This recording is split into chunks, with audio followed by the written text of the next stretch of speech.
So at Communitech, we're working hard to bring you businesses virtual as much as possible, while we're also supporting our members as best we can. Good afternoon and welcome to another Communitech Ask Me Anything session. My name is Chris Wilshire. I'm the Director of Data Platforms at Communitech, and I'll be your host for the next hour. This Thursday marks Data Privacy Day, an international event to raise awareness and promote best practices around data protection. As a slightly early celebration, we wanted to use today's AMA to have a conversation about how companies can approach data privacy, as it can be a very challenging topic, one that becomes increasingly complex by the day and also increasingly important for companies to tackle. So before we begin, I do have a couple of housekeeping rules that I'd like to go through.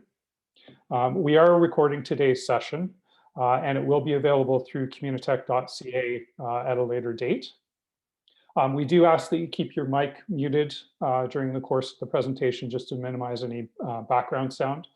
And we will be using the chat feature for asking questions. So if you do have questions for our panelists over the course of the next hour, please drop them in the chat at any point, and we'll do our best to address as many of those questions as we can throughout the course of the session.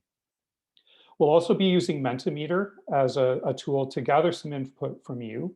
So if you want to have a browser window ready, either your phone or on your computer, and I'll give some more instructions when we get to that part of the session. But if you have that ready to go, and we'll use that as a mechanism to sort of gather some information from you.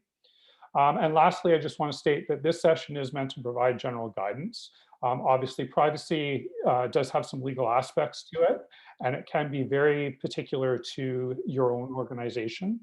So we do ask that, if you are looking to institute some sort of privacy program or addressing privacy within your organization, that you do seek legal counsel or advice from a privacy professional to help you in terms of navigating some of the challenges and issues that are particular to your company.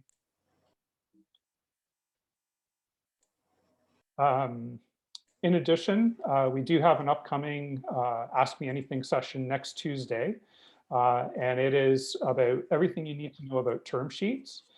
So feel free, please sign up for that one.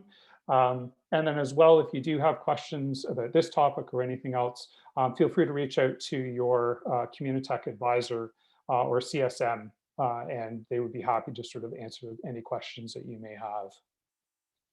So with that, I would like to welcome both Wendy and Nick to our session today. Wendy Wagner is a partner with Gowling, and Gowling is one of our Pro Squad member legal companies we work with at Communitech. And Nick Kellerman is the manager of privacy risk and compliance with Auvik Networks.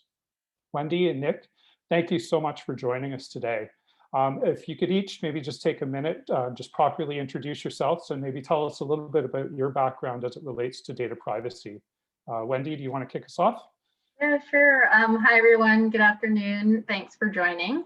I'm practicing out of our Ottawa office. As you can see, I'm currently practicing out of the treadmill room in my condo.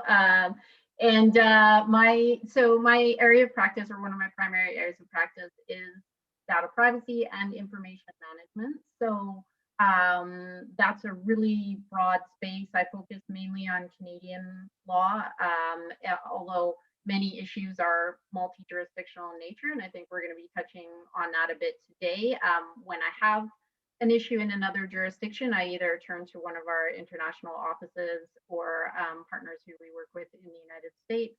And a lot of what I do is just general privacy compliance, establishing privacy policies and programs, and also issues like access to information and Canada's anti-spam legislation.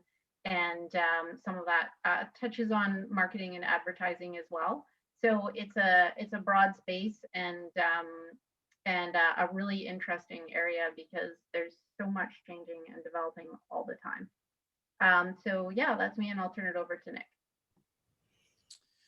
Hi, my name is Nick Kellerman, Nicholas Kellerman, and I'm currently the the manager of privacy risk and compliance. So I have 3 hats at Auvik Networks, based out of Waterloo, Ontario.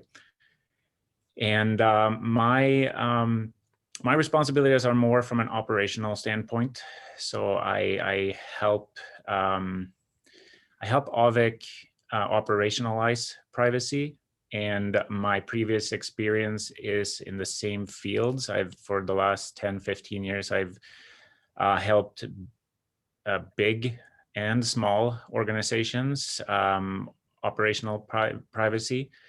And I have touched on many jurisdictions, and I with the global span of privacy evolving, I keep doing that. So I'm well versed in different aspects of the operational privacy side. Excellent. Thank you both for that. So what I'd like to do now is I'd actually like to switch it over and get a little information from our audience. And for those of you who may have joined us a little bit late, if you can have a browser window open, and we're going to use a tool called Mentimeter to just gather some information from you. And I'm going to share my screen here. Wendy or Nick, can you just give me a thumbs up or let me know that you're seeing that? Awesome. Yeah, that's good. So if you want to, in that browser window, go to menti.com and use the code in the field there, 6057546. And you'll be prompted to answer a series of questions. And it's just to gather a little bit of information about who we have here today that will just help us in terms of maybe identifying some areas that you might want to consider, or things that particular organizations may need to consider as it pertains to privacy. And then we also have a couple of questions that are a little more related in terms of the challenges that you're facing as well. So I'll give you all a minute to do that. Again, if you go to menti.com in an open browser window, either through your phone or on your computer, enter the code 6057546, and then just follow the questions, and we're starting to see some answers pop up on the screen already. Obviously, technology is a huge, huge one. But I noticed we do have some folks that are in the medtech and financial sector as well. And those ones are, fairly interesting from a privacy perspective, because given the level of sensitivity, the information that those organizations may be dealing with, there's even probably even more of a heightened need for ensuring that they've got proper privacy practices within their organization.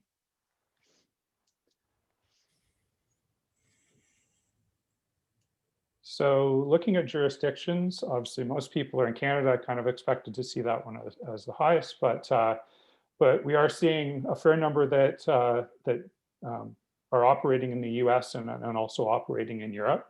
And I know both Nick and Wendy sort of touched a little bit on this on their introductions of themselves, of this whole notion of cross-jurisdictional need for privacy. And we do already have a question actually on our list that sort of touches on that. So we'll be sure to sort of dig into that a little bit deeper, given that it seems there's a good section of our audience that does, or will have a need to start thinking about how they address privacy across multiple jurisdictions.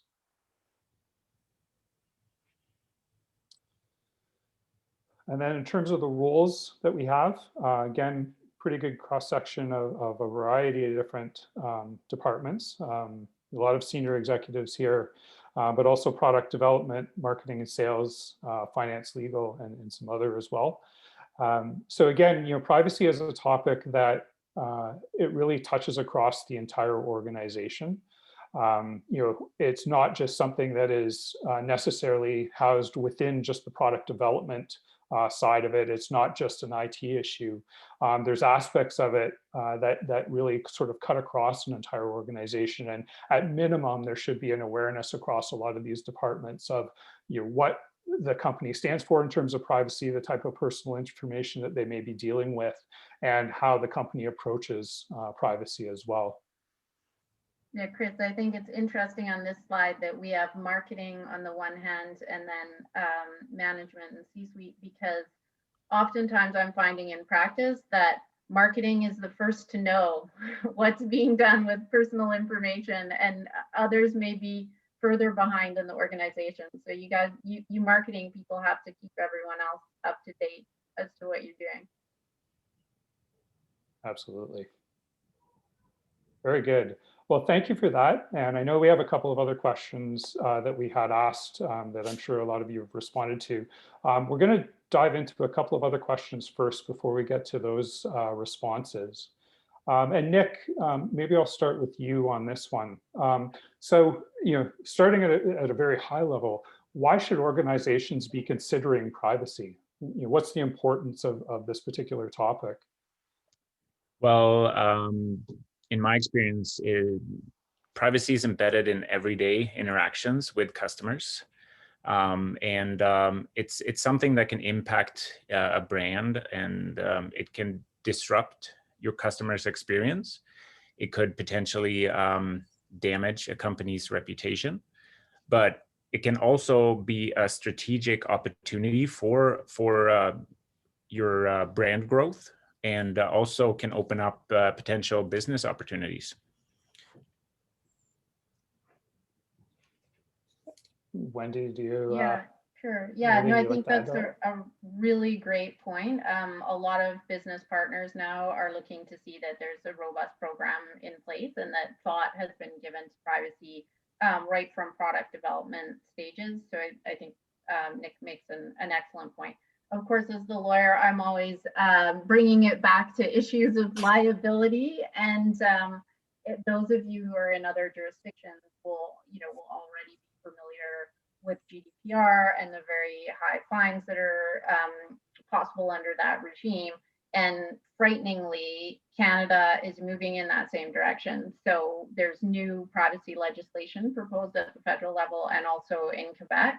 And under both regimes, there's a possibility for fines that are in the magnitude that we've already seen under the GDPR regime. So to the extent that some organizations maybe haven't treated privacy as a serious liability issue in the past, it's certainly something that will have to be treated that way in the future, even if you are just Canadian based. Yeah, absolutely. And I think, especially for a lot of our member companies, there's an aspect, and I think you kind of touched on it a little bit in your responses, but this notion that there is that level of trust, and it can impact them in such a number of ways, be it ensuring that they've got trust from their customers, that the way that they're protecting data is strong. But I think there may also be an aspect from an investment standpoint. I think we're seeing that a little bit in some investment firms that are starting to ensure that the companies that they're investing in are also investing in a level of privacy and security within their organization as well. I'm not sure if either of you have sort of come across any of that in your definitely travels. One of the major areas of my practice is within transactions and in the due diligence phase of transactions, and data privacy and security are areas that are becoming a real focus within due diligence. And so it's awkward as a company who's going through, especially if you're the selling company, who you're going through a due diligence process and realizing only at that stage that you should have had or would have liked to have had a more robust program in place, and perhaps having to make disclosures as a result that you'd prefer not to make in that context. Absolutely.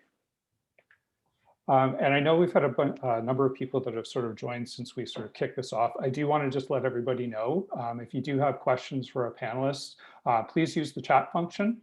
We will monitor that throughout the session, and we will try to get to as many questions as we can over the course of the hour. So moving on, next question I have here is just as it pertains to what can be deemed personal data.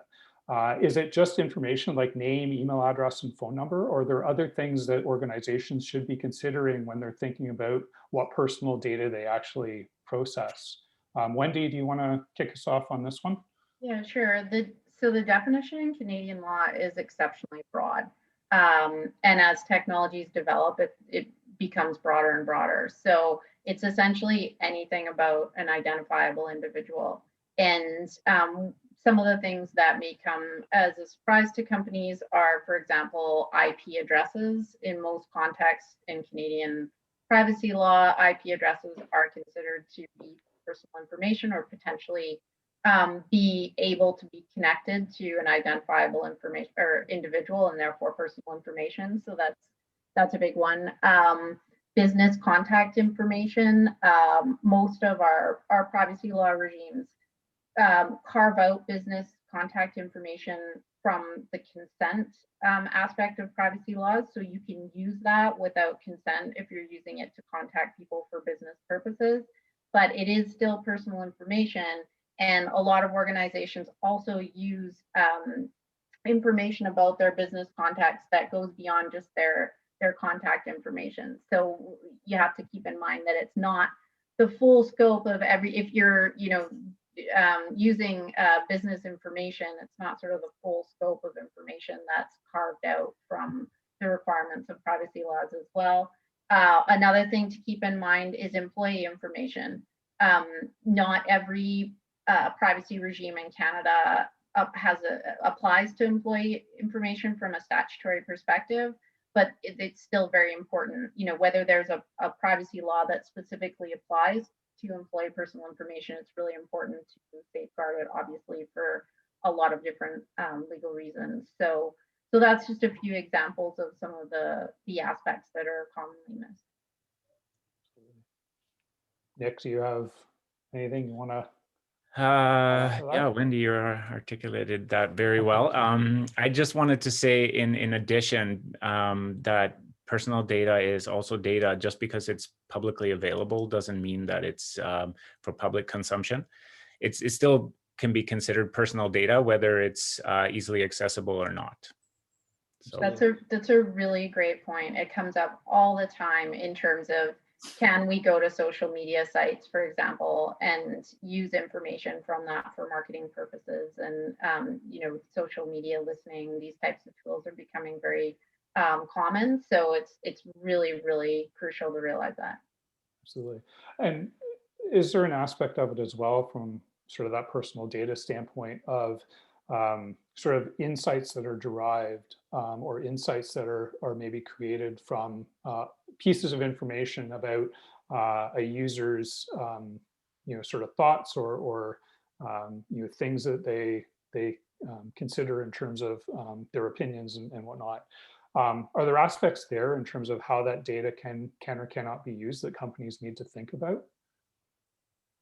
Sort of more indirect type information. I usually, in my experience in my day-to-day, I usually tell marketing or whomever wants to process some data that they're not sure of, that any information or opinions that alone or together can identify an individual, we should treat it as personal data because of the definition varies slightly between the different jurisdictions. So I usually say, if you feel like you can identify an individual based on the different data sets you have, then you should probably treat it as personal data. Yeah, absolutely. One of the areas that this frequently comes up in is the whole issue of profiling and ad targeting. There's lots of decisions of the Privacy Commissioner of Canada that relate to that, and to speak to the fact that, what someone looks at online, what their preferences are, where they've been on the internet, what they've looked at in an employee context, productivity types of measurements. So how keystroke monitoring, things like that, all of that is personal information. So yeah, it's very broad. Excellent. So I actually want to switch back to the Mentimeter results. And again, I know we've had some folks that have joined us, as we started this session. If you have a browser window available, either on your phone or on your computer that you want to open. We've been using Mentimeter to collect some information from our audience as well. If you want to go to in that browser window, just go to menti.com and use the code 6057546, and you'll be prompted to answer a few questions. There's 3 that we've kind of gone through already, and then just want to touch on a couple of other questions that we had originally asked, and just see, what our audience has responded to so far. So in terms of the measures that an organization or the audience's organizations have taken so far to address privacy, it's encouraging to see that a lot of them in sort of those first 5 have really taken a lot of steps in terms of ensuring that they've got that security, they've got a privacy policy in place, and then also gone to sort of the extent of having a breach plan and having some employee training. But it's interesting still, and that that security and that privacy policy piece are the highest. So, Nick, I guess sort of pose this question to you. From an organizational standpoint, is just having that security and that privacy policy enough in terms of having sort of done their due diligence around having a privacy program or having sort of proper privacy practices within an organization?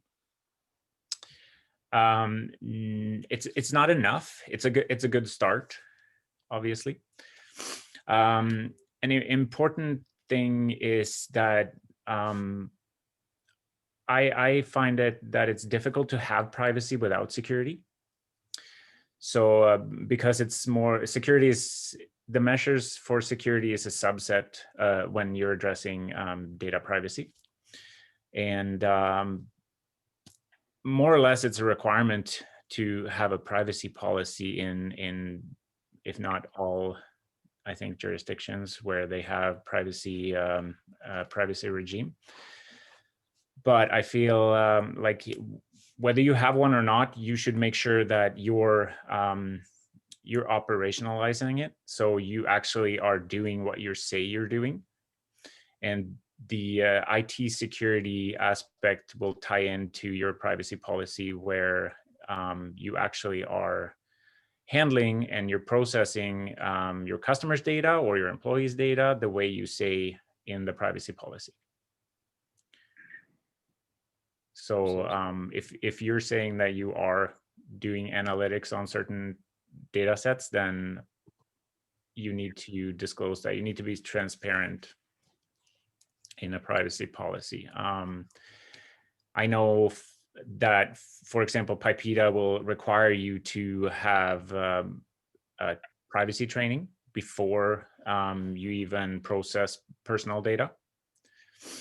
And so the employee training is always good to see, whether it's advanced or if it's just sort of structured based on your privacy policy, which is the easy way of going about it.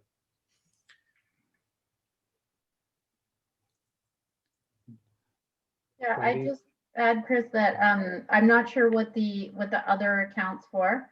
I wonder if some of that might capture data mapping type of exercises. It sounds very sort of formal and sophisticated. Trust me, it doesn't have to be, especially for a smaller organization. But one of the things we were talking about amongst ourselves before the session was the idea that it's really hard to protect the data assets that you have, whether it's personal information or IP or other forms of assets, if you actually don't know what they comprise and where they're located and who has access and how they're being used. So there's some, all of this is pretty scalable. I've had clients, for example, who we've just sort of developed a SurveyMonkey survey for the organization to find out, who has data, how are they using it, where are they keeping it, how is it being secured, to the extent that, that's not sort of centrally known. Absolutely. So a question for you, Wendy, as well, especially as it pertains to the privacy policy side of it. If a business sort of finds another business that's similar to theirs, can they just go and kind of use that business's privacy policy as sort of a precedent of, well, this is how my competitor is sort of, doing privacy in their organization, or saying that they're doing privacy in their organization? Can they simply just sort of grab that and use that as kind of a template to immediately add to their own site?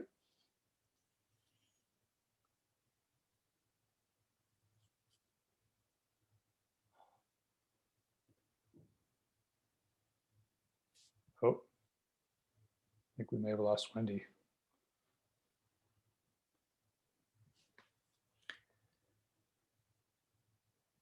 Nick, I don't know if you have any thoughts on that one.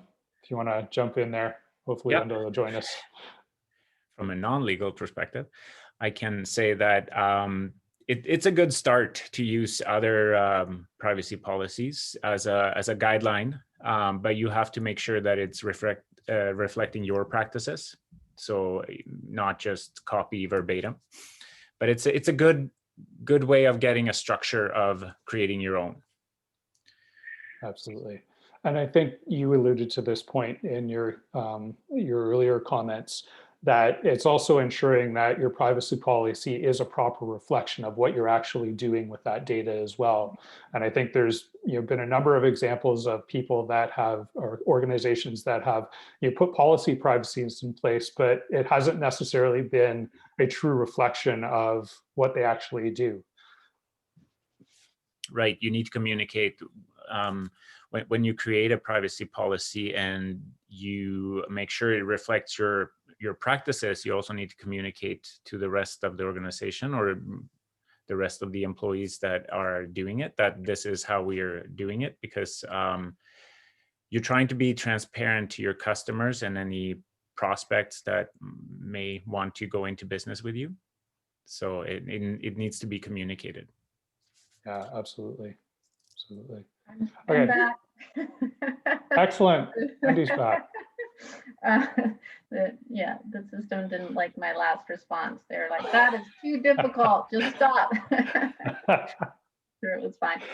Yeah, a few cautions on adopting others' privacy policies. I completely agree with Nick. Like, it's a great, especially like if you have, if you know of a business who operates in a very similar way to you, or offers a very similar product, it's a really good start. A few things that are sort of interesting developments, is that the Competition Bureau in Canada is starting to take an enforcement role with respect to consumer protection and privacy policies. And they're treating privacy policies like a contract. So what you tell people about what you do with their data, you will be held to as though it were a contract.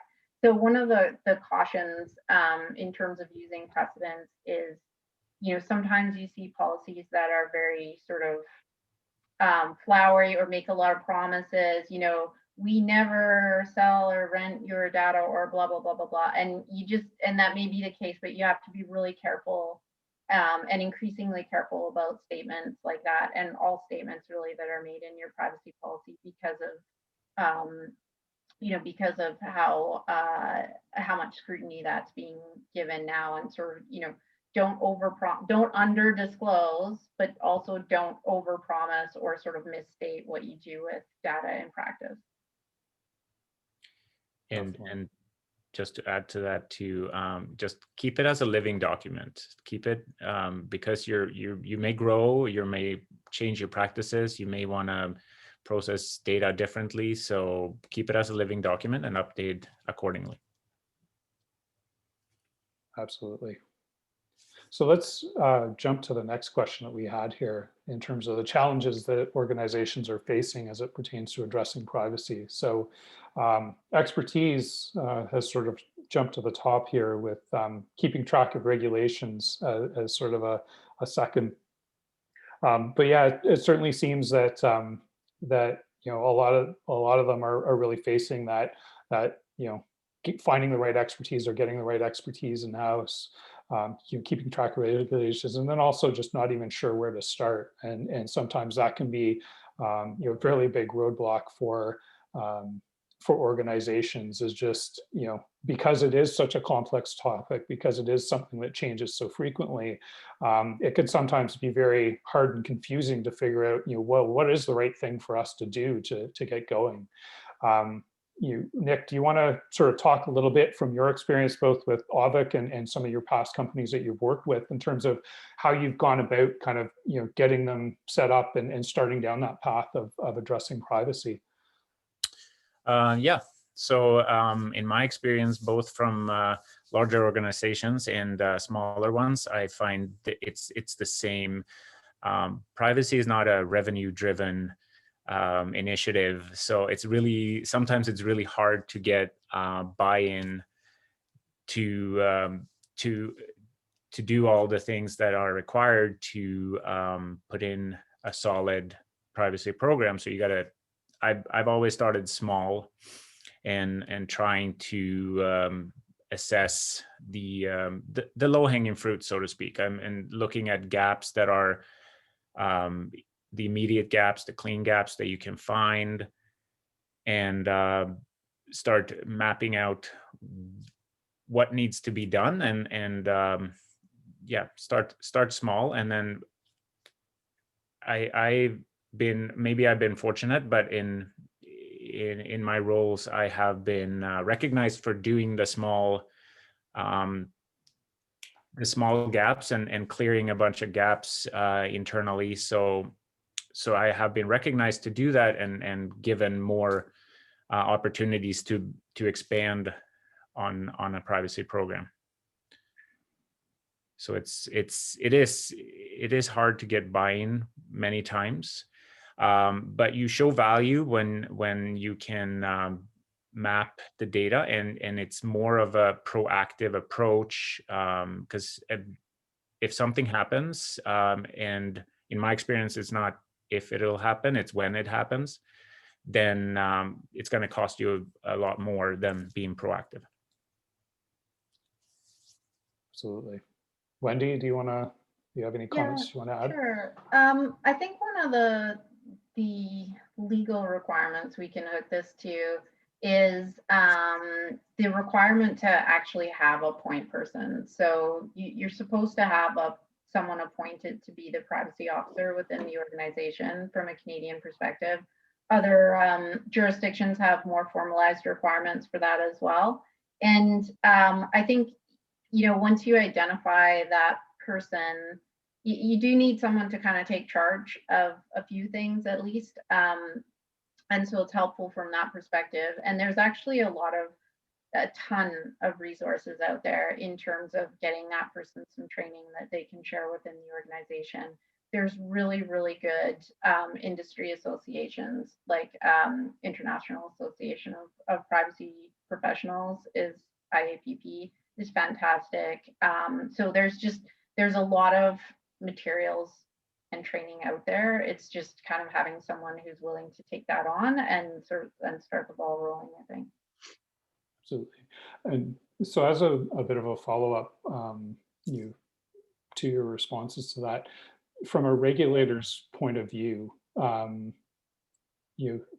what is their view? So an organization that may not have done anything as it pertains to privacy versus an organization that may have tried to do some stuff around privacy, but maybe missed the mark or forgot something. Do regulators sort of take what sort of view do regulators potentially take?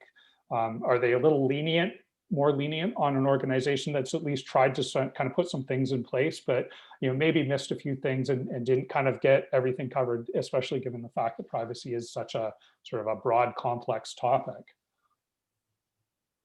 Yeah, for sure. I mean, I almost see it, that was a very positive way of putting it. I almost see it more in the negative, that they're gonna come down hard. Like if you can't show that you had anything in place, and something happens, as Nick said, the inevitable happens, it's gonna look bad, and it's gonna be hard to defend and to say that you took some due diligence measures. So for sure. And this is one of those areas that is going to become much, much more important, because if you look at the replacement legislation to PIPEDA that's been proposed, so Bill C-11. It makes having that, now you are not just required to have a privacy policy, you are required to have a privacy management program. And if you have that program, it's an actual legislative factor in having a due diligence defense in the case of an incident, and a due diligence defense to that penalty regime. So it's become much more important. And on your positive take, Chris, it has an actual a tangible mitigation effect under the legislation. Absolutely. So I'm just going to flip to this last slide, and we'll just see a few of the other responses that may have popped up.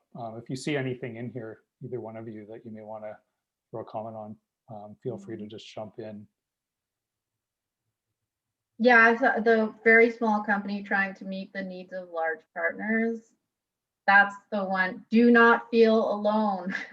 That's the one we see all the time, because you know, I'm sure all of you've had an experience where you're looking at a contract, like if you're a service provider to other organizations, you're looking at a contract and it's telling you that you need to say that you meet the privacy requirements in, you know, each of the jurisdictions, not that you operate, but each of the jurisdictions that they operate. So all of a sudden you're trying to warrant your compliance with Hong Kong privacy law or Singapore privacy law, or you know, or GDPR, and that can be very very difficult. So there's no, I don't think there's any easy answer to that. I think you do have to be you know, you do have to be careful about what you promise, and you have to look at what you're signing up for. Absolutely. So actually on that, I do want to sort of dig into that whole, you know, complexity of diverse regulations and whatnot, just because I know that we've got a number of companies that are dealing across multiple jurisdictions. So Wendy, maybe I'll start with this one with you, is how should companies approach that complexity when they have, you know, GDPR to comply with, CCPA in California, you know, maybe they do business in Brazil as well, which just introduced its own privacy regulations as well. How do they deal with these multiple jurisdictions that all have, you know, seemingly some similar, but sometimes some slight differences between them? What's the best approach for a company to take in terms of ensuring that they're trying to comply with as much as this as they possibly can? Mm-hmm. One thing I would say is make an upfront investment, do a little bit of work up front to find out what laws you're actually directly subject to as an organization based on where you are offering services and to whom. So, you know, one of the things that we often see, and this kind of goes back to that discussion we had around using privacy, like precedent privacy policies, is, you know, everyone assumes they're subject to GDPR. Well, you may not be subject to GDPR if you're not, you know, just because you're offering a service that's available globally. If you're not targeting EU or EEA residents, you may not be subject to GDPR. Same as CCPA, it has certain thresholds for the application of the law to an organization. So, you know, so figuring out what you're directly subject to in terms of laws, and then there's this whole issue of doing business with others who may be subject to those laws, and what kind of requirements does that impose or flow down to you. So if you do some of that, you know,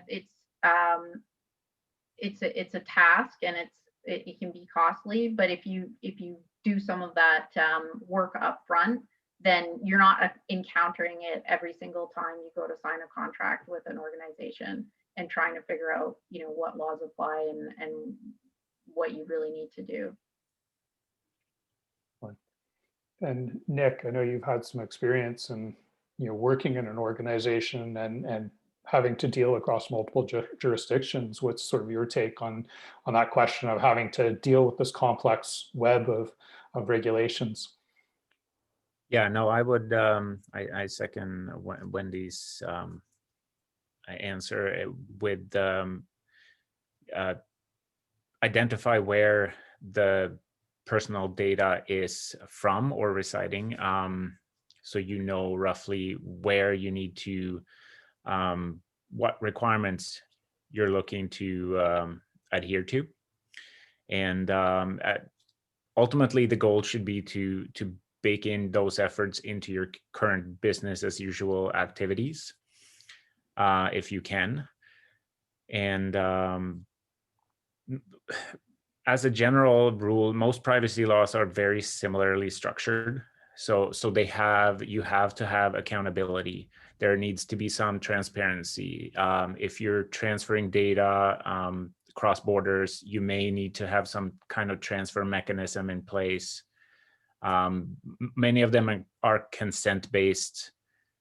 You need to tell them how long you store or retain information for. You need to have access requests. They're very similar in nature. So there are nuances. And one big thing that I probably will point out is that if you're a processor and you're processing data on behalf of another company, and they may be another processor, or they may be the data controller, they may own the data.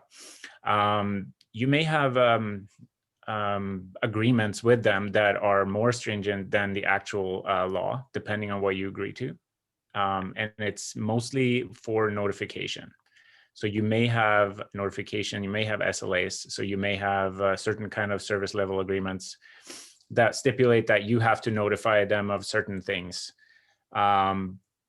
which could be more cumbersome on your business than actual dealing with the privacy law itself. Yeah, absolutely. Absolutely. And I think that's, that whole idea is certainly an important one. And, I think from Avic's perspective too, I'm sure that's something that you are looking at because, Avic, in the business that you're in, you are a processor of data, as part of the services that you offer, are you not? Yes, Do you yes, we're a processor, and we do have sub-processors that process data on behalf of Avic as well. So we have to make sure that we have certain enforcement towards those processors as we are enforced by our customers. Mhm. Yeah, so there is an impact. So even if an organization is in sort of that more business to business space, privacy laws are still something that they need to be taking into consideration and ensuring that they are at least aware of what those stipulations and those regulations are to ensure that there aren't things that are missing, and ensuring that they're able to comply. And I think especially as they start dealing with larger companies, I'm sure that becomes even more critical, because larger companies are obviously going to be quite aware in terms of what those privacy regulations are, and it could potentially inhibit a company's ability to be able to actually secure a contract or secure a sale with that company. Definitely, we have done a lot of work over the last 6 months to a year now with trying to capture larger organizations. And I know in my experience coming from a large organization, trying to deal with smaller or medium-sized organizations, that there's sometimes very reluctant to deal with them if you don't feel like they have these measures in place. So now that I'm coming from the opposite end, I'm trying to make sure that these larger players in the industry that we're trying to partner with, or trying to get new customers with, then I know that they're looking for certain things, and I'm trying to make sure we have those in place before we go out and trying to attract their business. Absolutely. I just want to sort of say it to the audience as well. If you do have any questions that you'd like Nick and Wendy to sort of address, please feel free to drop them in the chat, and we will certainly try and get to those if we can.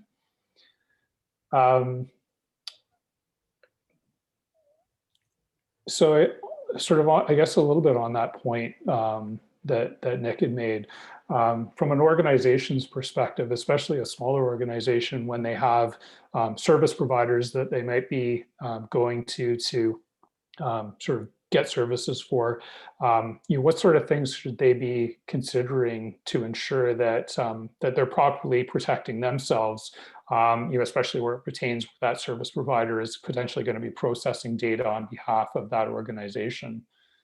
Wendy, do you want to maybe start with that? Yeah, I mean, it's an interesting question. One of the things, I think one of the the really important starting points is, again, this sort of, it goes back to my data mapping point that I made earlier, only put it in the context of a contractual relationship. So what data is the organization that's providing services to you actually going to be touching? Or, what do you need to share with them? What do they have access to? And then you need to be able to define, we are the party with control over that data, and you as our service provider are entitled only to use that data for the very limited purposes of providing us that service. That's a very, very basic requirement. And it sounds really basic, except that we all have to realize that we're living in this huge data economy where data is an enormous asset, and service provider organizations want to be able to use data for many different purposes, including to develop their own products and services, including to even possibly to market that data once they've used it for analytic purposes. So to me, that's one of the biggest aspects to be aware of, because, and also if you're the organization in the middle and you're processing on behalf of another organization, you have obligations to them, and then you in turn are using service providers, you may have restrictions on what you can allow them to do. So you have to build in a lot of those restrictions and be really mindful of them. And that's becoming more and more significant from a legal perspective, because there are more and more restrictions on the ability to use personal information to generate, whether de-identified information, anonymized information, aggregated information. And it's just a huge morass, because no one even understands what those terms really mean, or they have different meanings in different jurisdictions. So that's, I'd say, just you need to turn your minds to that and at least think about it and how you're going to restrict that, or if you're going to allow it, what are the restrictions? And that's just one point, but I think it's a really important sort of foundational one to get out there. Mm-hmm. Absolutely. Nick, do you have anything you want to sort of add in there at all? Yes, I think if you're processing data on behalf of another processor or a data controller, you may find that in your in the agreements there are a lot of stipulations that you may or may not be able to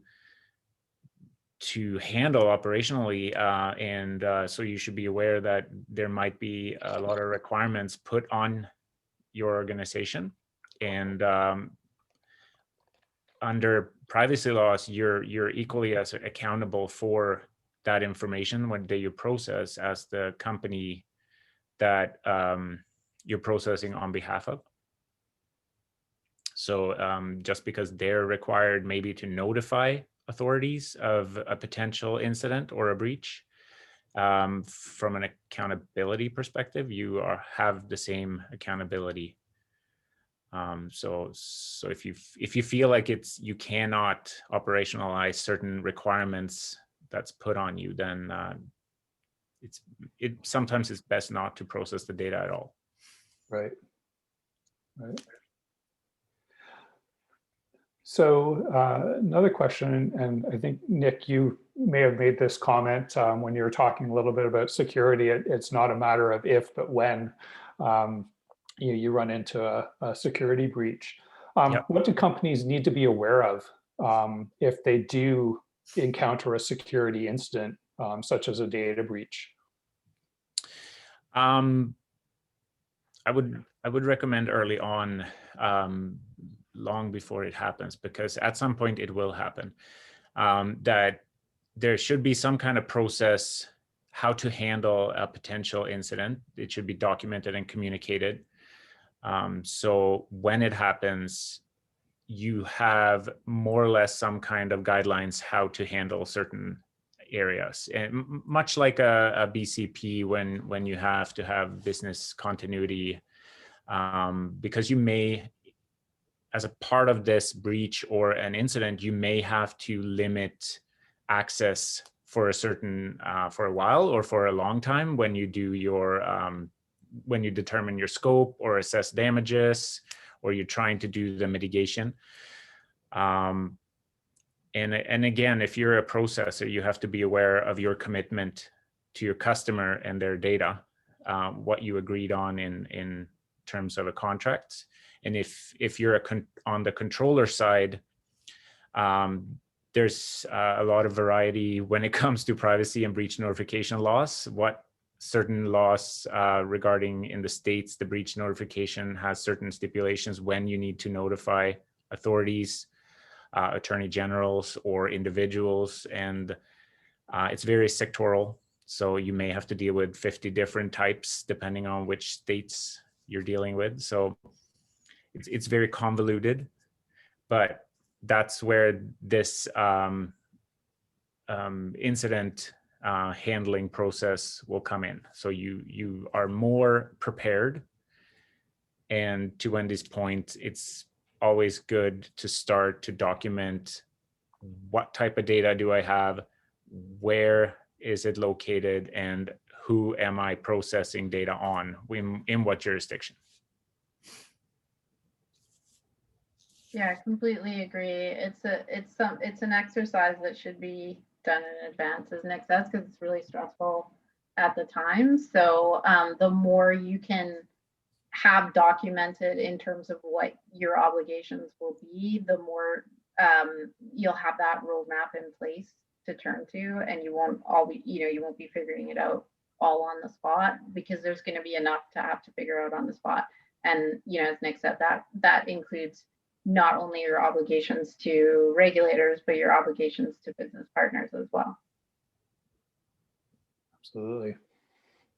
So we do have a question that's popped up in the chat from Marwan.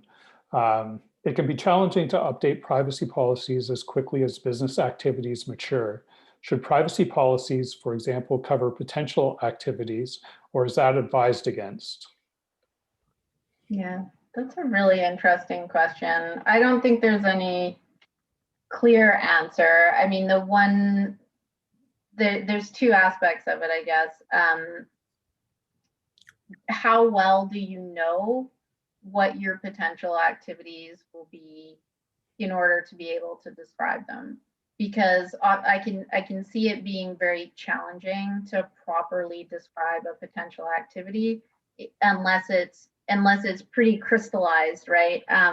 So for example, if you're a company that right now you don't engage in any sort of cookie placement for ad tracking, but you're going to plan to do that in the future, it's not going to be sufficient to say in your privacy policy, we do this knowing that you're going to do it in future, because you're going to need a greater level of detail anyways. So you're going to end up revising that privacy policy to have the level of specificity to describe what you're going to be doing with the information. So so I think it's, and I question whether it fulfills, on the one hand, you're trying to kind of get consent in advance so that when you collect people's personal information, you're going to have the consent to use it in the ways that you've described.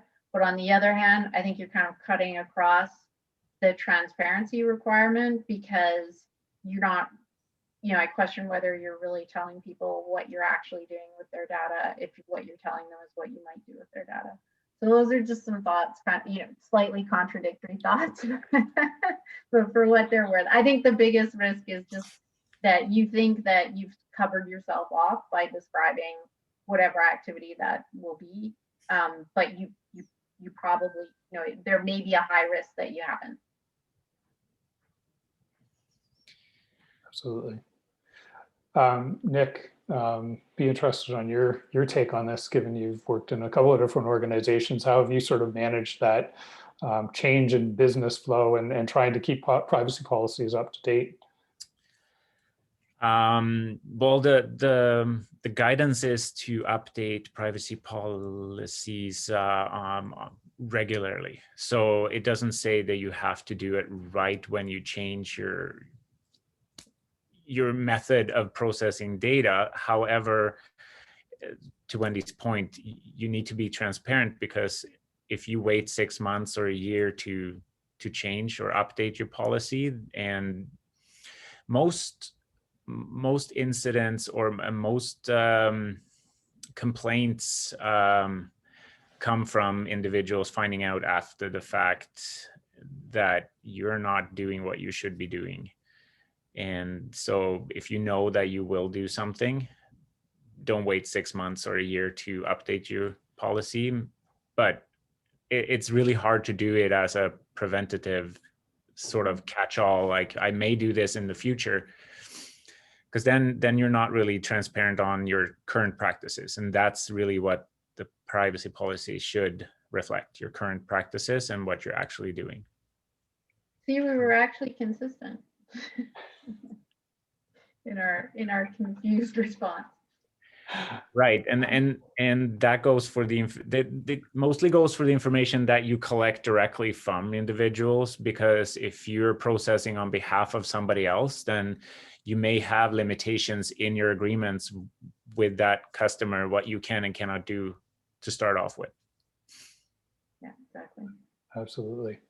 So I know we've only a couple of minutes left, but just want to give you each sort of an opportunity to maybe sort of share your parting thoughts, or if there's any other sort of little bits of information that you think we maybe haven't touched on in this past hour that you think is important for anybody in our audience here to be aware of as it pertains to their, kind of getting started or continuing to evolve their privacy program.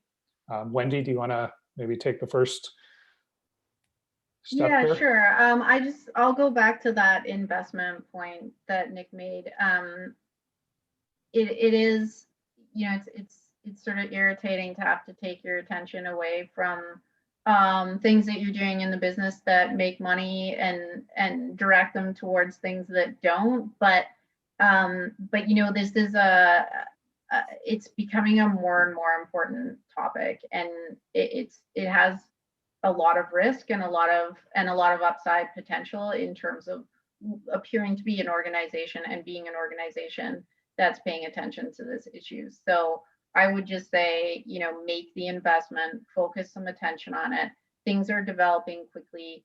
If you don't have a baseline now, you're going to be in a worse position in a year or two from now when things get that much more difficult. And as Nick says, on the jurisdictional front, there are a lot of basics that are across all regimes. So you're going to be in a good position, even if you're expanding elsewhere, if you've got the basics in place. And Nick, last word to you. Yeah, I feel like if you are making efforts, if you're progressing and making efforts to build something, it doesn't have to be, it shouldn't be perfect, because you cannot predict every kind of angle that things will happen. But ideally, trying to identify what data you're processing, where it is located, where it comes from, and then knocking off some low-hanging fruit. So if you have multi-factor authentication, you encrypt the data, you don't test in production, and transparency, let your customer know how you handle their data, and that could be through a privacy policy. And then you can base your privacy training on this privacy policy. And then make sure you have some kind of incident response process, because it will happen. It's not if it will happen. Yeah. And one final parting word, don't ignore the creep factor. If something seems creepy to do with people's data, it's probably illegal. So don't ignore it. Go with your instincts. Absolutely. Great advice. Well, thank you both for your time today. It was a great conversation, lots of great information. And I really appreciate you taking the time to sort of impart your thoughts and wisdom to the audience today. With that, that will conclude today's Ask Me Anything session.